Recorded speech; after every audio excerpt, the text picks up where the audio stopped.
कोई शुभ कार्य शुरू करने से पहले श्री गणेश जी का स्मरण जरूर करें। आज श्रद्धा से सुनिए विघ्नहर्ता गणेश जी का यह पावन स्तोत्र। मान्यता है कि गणेश जी की आराधना से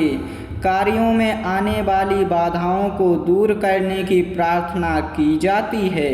जय श्री गणेश। प्रणमामि गणाध्यक्षं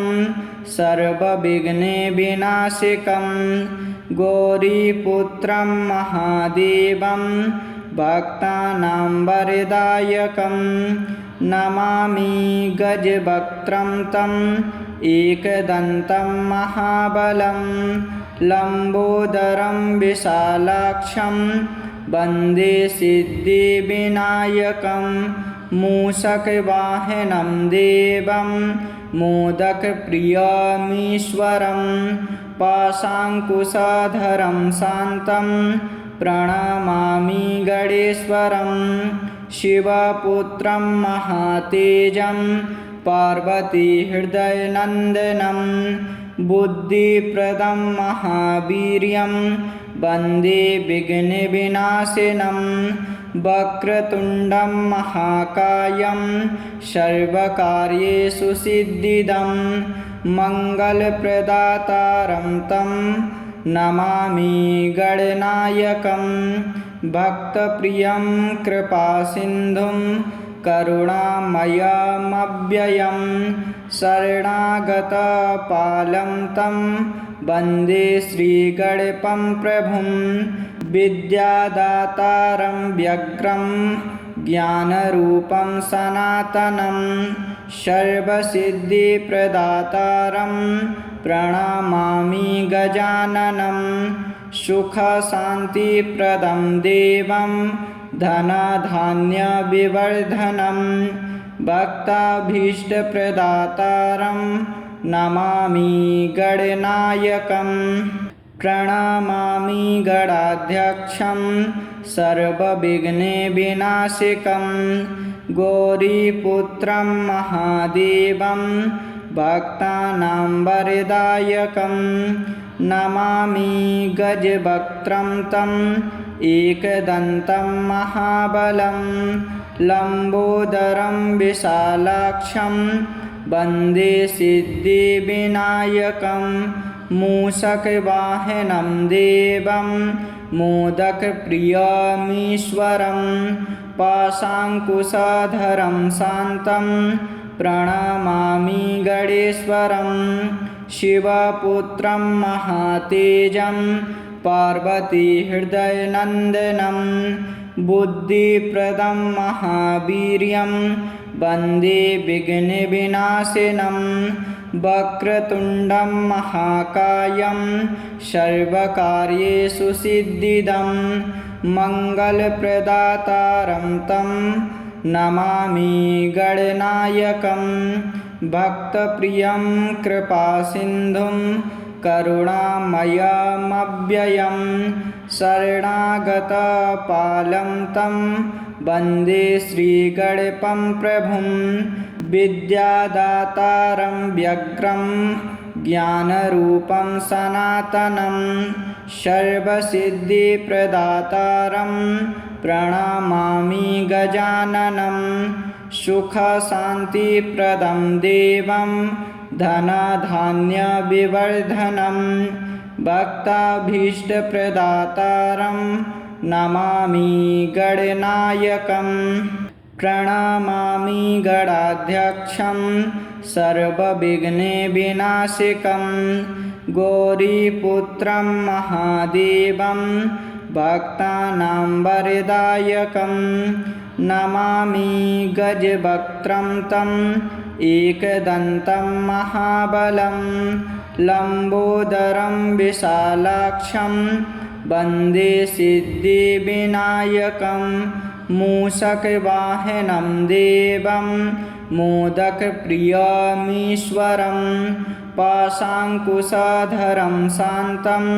प्रणमामि गणेश्वरं शिवपुत्रं महातेजं पार्वतीहृदयनन्दनं बुद्धिप्रदं महावीर्यं वन्दे विघ्नविनाशिनं वक्रतुण्डं महाकायं सर्वकार्येषु सिद्धिदं मङ्गलप्रदातारं तं नमामि गणनायकं भक्तप्रियं कृपासिन्धुं करुणामयमव्ययं शरणागतपालं तं वन्दे श्रीगणपं प्रभुं विद्यादातारं व्यग्रं ज्ञानरूपं सनातनं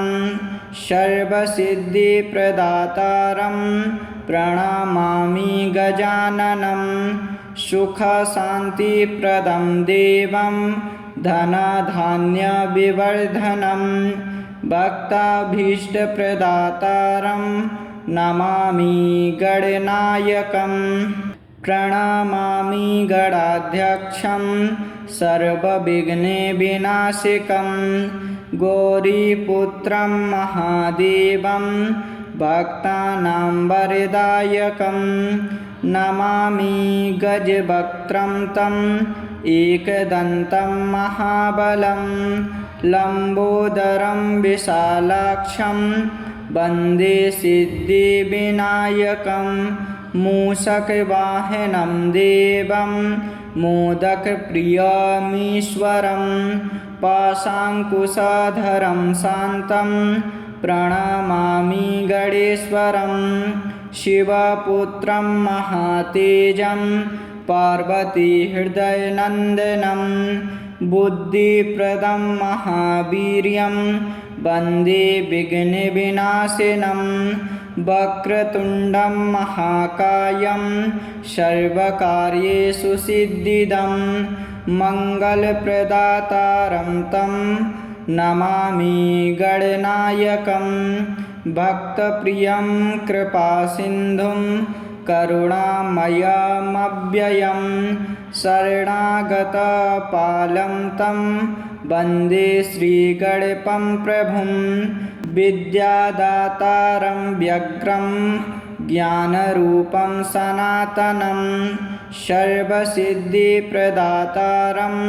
प्रणमामि गजाननं सुखशान्तिप्रदं देवं धनधान्यविवर्धनं भक्ताभीष्टप्रदातारं नमामि गणनायकं प्रणमामि गणाध्यक्षं सर्वविघ्नविनाशकं गौरीपुत्रं महादेवं भक्तानां वरदायकं नमामि गजवक्त्रं तम् एकदन्तं महाबलं लम्बोदरं विशालाक्षं वन्दे सिद्धिविनायकं मूषकवाहनं देवं मोदकप्रियमीश्वरं पाशाङ्कुशधरं शान्तं प्रणमामि गणेश्वरं शिवपुत्रं महातेजं पार्वतीहृदयनन्दनं बुद्धिप्रदं महावीर्यं वन्दे विघ्नविनाशिनं वक्रतुण्डं महाकायं सर्वकार्येषु सिद्धिदं मङ्गलप्रदातारं तं नमामि गणनायकं भक्तप्रियं कृपासिन्धुं करुणामयमव्ययं शरणागतपालं तं वन्दे श्रीगणपं प्रभुं विद्यादातारं व्यग्रं ज्ञानरूपं सनातनं सर्वसिद्धिप्रदातारं प्रणमामि गजाननं सुखशान्तिप्रदं देवं धनधान्यविवर्धनं भक्ताभीष्टप्रदातारं नमामि गणनायकं प्रणमामि गणाध्यक्षं सर्वविघ्नविनाशकं गौरीपुत्रं महादेवं भक्तानां वरदायकं नमामि गजवक्त्रं तम् एकदन्तं महाबलं लम्बोदरं विशालाक्षं वन्दे सिद्धिविनायकं मूषकवाहनं देवं मोदकप्रियमीश्वरं पाशाङ्कुशधरं शान्तं प्रणमामि गणेश्वरं शिवपुत्रं महातेजं पार्वतीहृदयनन्दनं बुद्धिप्रदं महावीर्यं वन्दे विघ्नविनाशिनं वक्रतुण्डं महाकायं सर्वकार्येषु सिद्धिदं मङ्गलप्रदातारं तं नमामि गणनायकं भक्तप्रियं कृपासिन्धुं करुणामयमव्ययं शरणागतपालं तं वन्दे श्रीगणपं प्रभुं विद्यादातारं व्यग्रं ज्ञानरूपं सनातनं सर्वसिद्धिप्रदातारं प्रणमामि गजाननं सुखशान्तिप्रदं देवं धनधान्यविवर्धनं भक्ताभीष्टप्रदातारं नमामि गणनायकं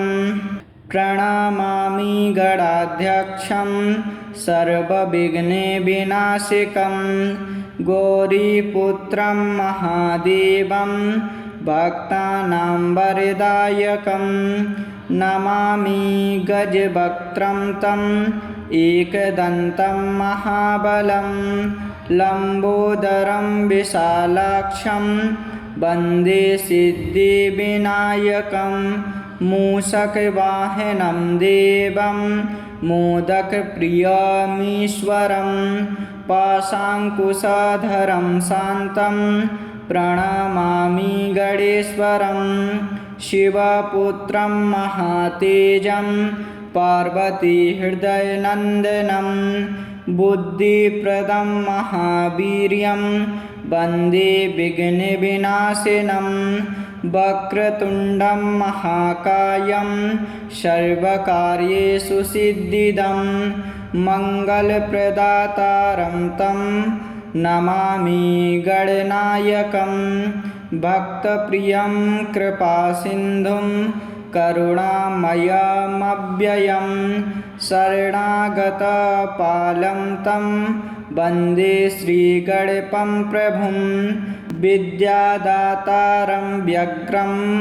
ज्ञानरूपं सनातनं सर्वसिद्धिप्रदातारं प्रणमामि गजाननं सुखशान्तिप्रदं देवं धनधान्यविवर्धनं भक्ताभीष्टप्रदातारं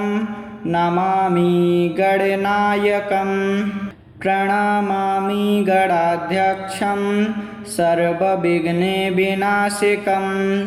गौरीपुत्रं महादेवं भक्तानां वरदायकं नमामि गजवक्त्रं तम् एकदन्तं महाबलं लम्बोदरं विशालाक्षं वन्दे सिद्धिविनायकं मूषकवाहनं देवं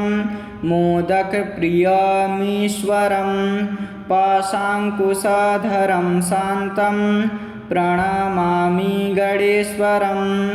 शिवपुत्रं महातेजं पार्वतीहृदयनन्दनं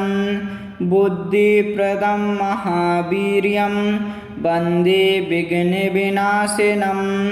वक्रतुण्डं महाकायं सर्वकार्येषु सिद्धिदं मङ्गलप्रदातारं तं नमामि गणनायकं भक्तप्रियं कृपासिन्धुं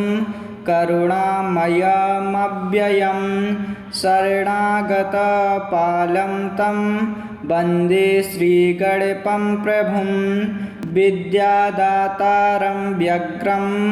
ज्ञानरूपं सनातनं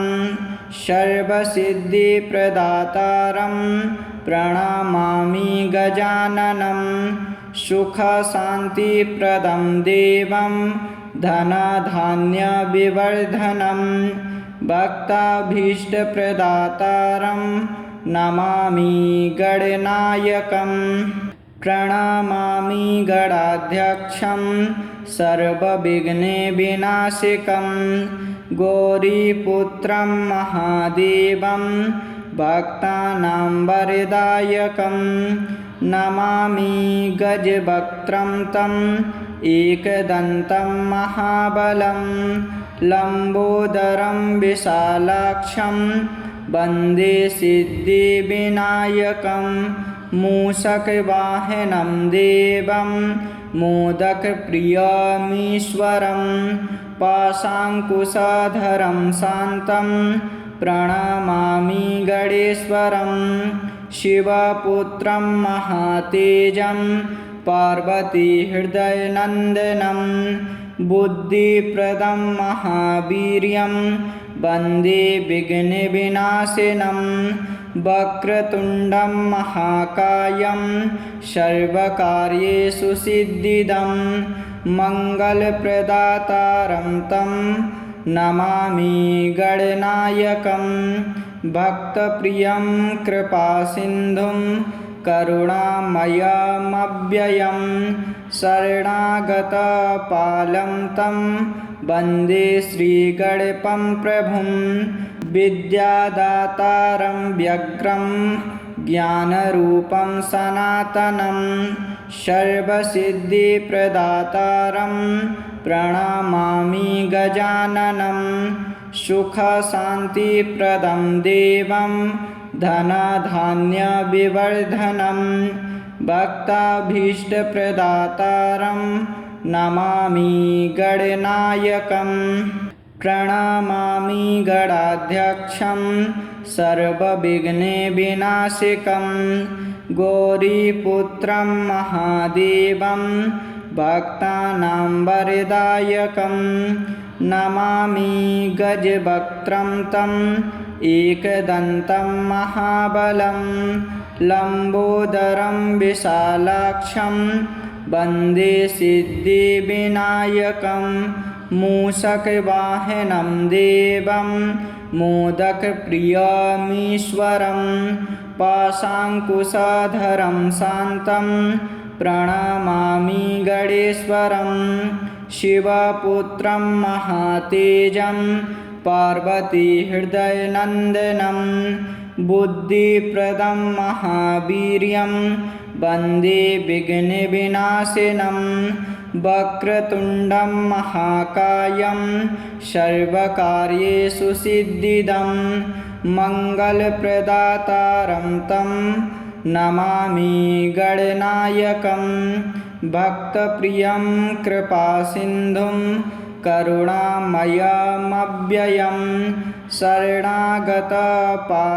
तं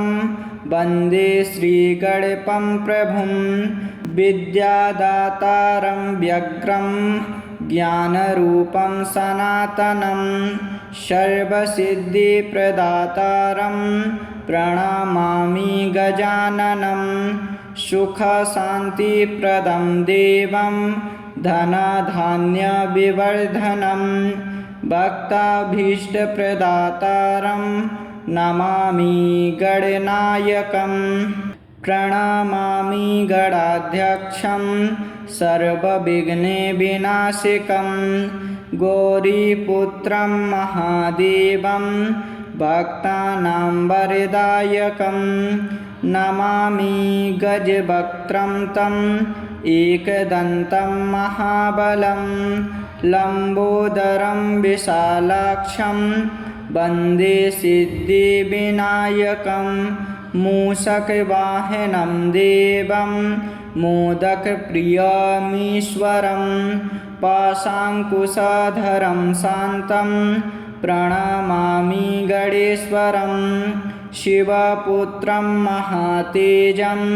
पार्वतीहृदयनन्दनं बुद्धिप्रदं महावीर्यं वन्दे विघ्नविनाशिनं वक्रतुण्डं महाकायं सर्वकार्येषु सिद्धिदं मङ्गलप्रदातारं तं नमामि गणनायकं भक्तप्रियं कृपासिन्धुं करुणामयमव्ययं शरणागतपालं तं वन्दे श्रीगणपं प्रभुं विद्यादातारं व्यग्रं ज्ञानरूपं सनातनं सर्वसिद्धिप्रदातारं प्रणमामि गजाननं सुखशान्तिप्रदं देवं धनधान्यविवर्धनं भक्ताभीष्टप्रदातारं नमामि गणनायकम्।